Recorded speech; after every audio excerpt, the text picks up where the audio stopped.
I've been asked to just give a general overview of what are the key issues in nutrition these days globally, what progress have we achieved, and what are still our remaining challenges. So in terms of global trends, we have 171 million children under 5 who are stunted. Stunting referring to having low height for age and having suffered from chronic malnutrition. And we can see that the two regions that are most affected are sub-Saharan Africa, the red, and the South Asia region. But the good news is that stunting has actually improved remarkably since 1990. We have seen a very nice reduction in stunting from 44 to 29% in 20 years. And this is largely due to reductions in two regions, in Latin America, the blue line, and in Asia, the red line. So you can see how high stunting was in Asia to start with, and there's been major improvement, but there's still a region that has a lot of stunting. In Africa, we see pretty static, no change, no really any change in 20 years, and this is the number of children affected. These are the prevalences. So we have good news, but at the same time, the sad news about Africa really not having shown any progress. At the same time, we have another problem that's creeping up, is the problem of overweight and obesity.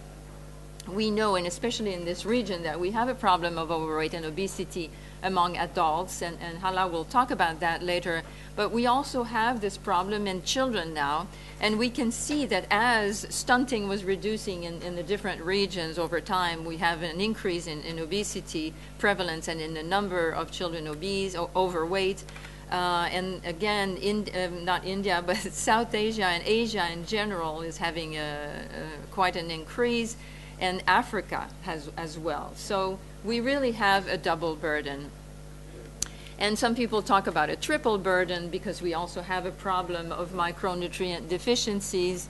Those are deficiencies in essential micronutrients where we have still a pretty high burden. Vitamin A deficiency affects mothers, especially and young children. 30% of children have vitamin A deficiency in the world, and 40% in Africa and South Asia. Anemia also is largely due to iron deficiency and is a problem that is affecting, in some regions, close to half of the women in South Asia in particular. Half of the women are anemic. And it's a problem that is much more acute during pregnancy, during the reproductive period. Oh, that's probably better.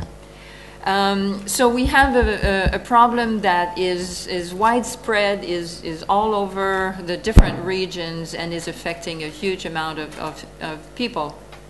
Iodine deficiency, there are pockets of iodine deficiency. Salt iodization is not universal, as we know, and therefore we still have a problem of iodine deficiency. And low birth weight, I put here, it's not necessarily a micronutrient deficiency problem, but it is another nutrition problem that we have. Way too many children are born low birth weight, and they're also born short. They start life on a very bad start. So we have a coexistence of what I will refer as under and over nutrition, in spite of the fact that I don't really like this classification. It's all about having poor diet quality, having poor health, and we classify deficiencies as undernutrition, and this one is not good enough? No, it's good, but it's fine. They asked me to give you this one. Yeah, okay, thank you. In case you need it. And overnutrition is related to excess intake of certain macronutrients, especially fat and calories overall. So we have coexistence of under and overnutrition at the level of the countries. As I mentioned, in Egypt, this is an example where we have both stunting here in children and obesity. And what I wanted to show here is that this has increased over time recently. In times of crises, not only has stunting increased, but also the percentage of overweight. So that really, again, means that people have bad diets, children might not be getting the nutrients they need, and so they compensate by eating a lot of calories and not having the micronutrients that we talked about in the animal source foods and fruit and vegetables. We have overweight and obesity and stunting in the same household. I don't have data here, but the picture is pretty obvious. Overweight in mothers and stunting or malnutrition in children is very widespread, especially in urban areas.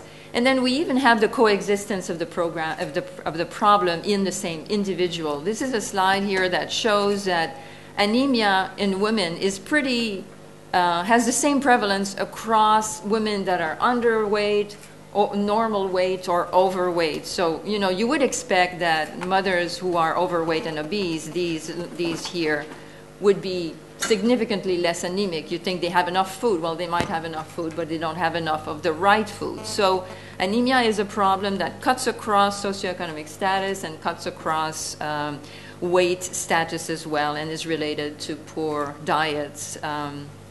And in some areas to malaria and other problems. So we have to deal with now this double burden, and the question is, why does nutrition matter?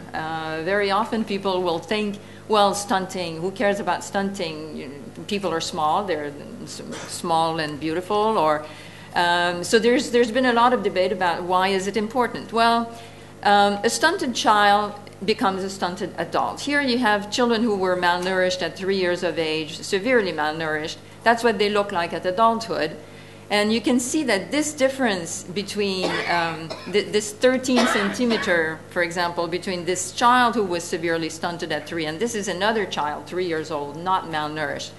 Well, that child grows by about 13 centimeters between 3 years of age and adulthood, and so does the little one. And so you really have a small child becomes a small adult, and the damage is largely irreversible. Again, why does that matter? Well, children, of course, during childhood, children who are stunted are much more likely to be prone to infections. They're much more likely to die by the precipitation or the synergy between an infection and the bad nutritional status. They're also more likely to have poor cognitive development. They have delays in starting school. They don't perform that well in school. And then at adulthood, this is something that follows them all their life. At adulthood, they have reduced economic productivity, largely due to the combination of their their slower and worse cognitive development and poor schooling. There are studies that have shown that they have lower wages and income, and they are less likely to have skilled jobs. So there are long-term economic implications of being malnourished during childhood. The other issue is that there is an increased risk among malnourished children to become obese adults and to be more at risk of chronic disease when they are adult. This is very well demonstrated through studies that show that there is a programming in utero during prenatal life and early in life. There's a programming, and your system is used to respond to an environment that's limited. If you then at adulthood are exposed to a diet rich in fat and sugar and calories, you're much more likely to become overweight, obese, and to have chronic diseases. This is a problem that is very relevant for this region. And the other point about chronic diseases at adulthood in people that have been stunted when they were young is that it happens much younger. So you lose people during their years of productivity. It happens 10 years younger than in people that have not been malnourished. Small mothers also produce small babies. Again, that means that the baby has a bad start in life. There's a huge cost to society and to the global economy. There's the malnutrition, poverty, vicious circle that we often talk about. Some estimates that malnutrition is responsible for 2 to 3% GP losses and $80 billion per year. So it's related to people being less productive, but it's also related to the cost of healthcare. chronic diseases are much more expensive than preventing malnutrition. So what needs to be done to accelerate progress? I will propose 6 things, and I will go very fast through them. First of all, you need to prevent. As I said, it's much easier and more efficient to prevent than to have to treat the problem later on. It's much cheaper as well. We have established that the period of greatest vulnerability is the pregnancy, because a lot of children are born small and then they continue to have poor growth. What this slide shows here is this period between 0 and 24 months or so, where, and this is a height, this is showing the height. If the height was average where they should be according to the standard, it would be here. I don't see well with my glasses. Actually, that line is not at the right place. It should be at 0, sorry. This line here has moved, and it should be at 0. So if everybody was growing according to standards, you would have an average height at 0. But you can see that the children are born smaller than 0, and then they drop dramatically during the first 2 years. This is the period where there's a lot of growth faltering and where this growth faltering is irreversible. After that, you can see it's a pretty flat line. Even if you do interventions and you try to improve, there's very little to do in terms of improving height. You can still improve cognitive development and other things, and micronutrients, but you cannot improve height. So this is a critical period when also a lot is happening in terms of cognitive development. The second thing to do is to scale up our target nutrition interventions. We have a series of nutrition interventions that we know work, but we have a problem with programs to implement them and to make them effective and reaching the coverage that is required. So here is a list. It basically is improving maternal and health nutrition and during pregnancy and the first 2 years of life. In some regions of the world, like South Asia, we also need to improve the nutrition of girls before they become pregnant, because pregnancy is only a very short 9-month period, and we usually don't catch women before month 3 or 4. Focus on appropriate child feeding practices, making sure that the children get their micronutrients during this period. Hygiene is very important as well. Prevent infections and get their immunization. The other point is that we have, for too long, tried to integrate nutrition only in the health sector. This is our natural place. Nutrition is not a sector. So where do we put nutrition? Most of the time we put nutrition in health. But what we've realized is that in order to address the underlying determinants of undernutrition, we need to integrate nutrition in a lot of other sectors. We need to educate mothers. We need to integrate nutrition in education, in agriculture, obviously, in social protection, etc., etc. I'm not going to name all of them, but this is a thing that we're really pushing very hard right now to try to integrate nutrition, and so that we can address the underlying determinants of nutrition. It's not enough just to give nutrition interventions. We have to make other sectors be responsible and accountable for nutrition improvements as well. We have to use a life cycle approach. I've focused mostly on women when they were during the reproductive period and young children, but every individual has a set of needs that depends on their stage in the life cycle. So I won't go through that, but it's an important thing to remember that once the child reaches 2 years of age, that child cannot grow anymore in height or catch up in height. But that child can still benefit from micronutrient supplementation and a lot of other interventions. There's special needs at adolescence, especially for girls, special needs during old age.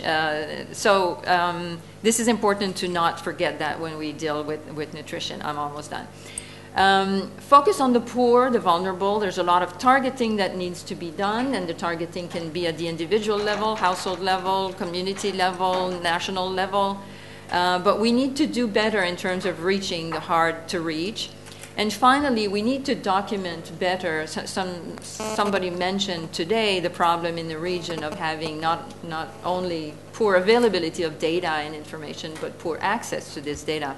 And this is a general problem where we don't document well enough what are our successes and our failures, and how things change over time. So the last thing I just wanted to mention is that those 6 principles are really where the nutrition community is right now, and there are several initiatives, and this is far from being complete, but I wanted to mention certainly the Scaling Up Nutrition Initiative movement, it's called, which is really a major push to follow these principles to make sure that we speed up and accelerate our progress in improving nutrition. There's the 1,000-day initiative, which focuses on those 1,000 days that I've mentioned, the pregnancy and the first 24 months of age. Donors like DFID and USAID have a strategy, a nutrition strategy that includes a lot of the principles that I've just mentioned. So we have a momentum, but what the challenge is still is to move from these nice strategies and movements and talks and people meeting to translate all of this into what do we do on the ground and how do we translate all of those principles in viable actions that will really help accelerate the progress in improving nutrition. And for this region to remember, most importantly, that we have a double and triple burden to deal with, which might complicate things a lot. Thank you.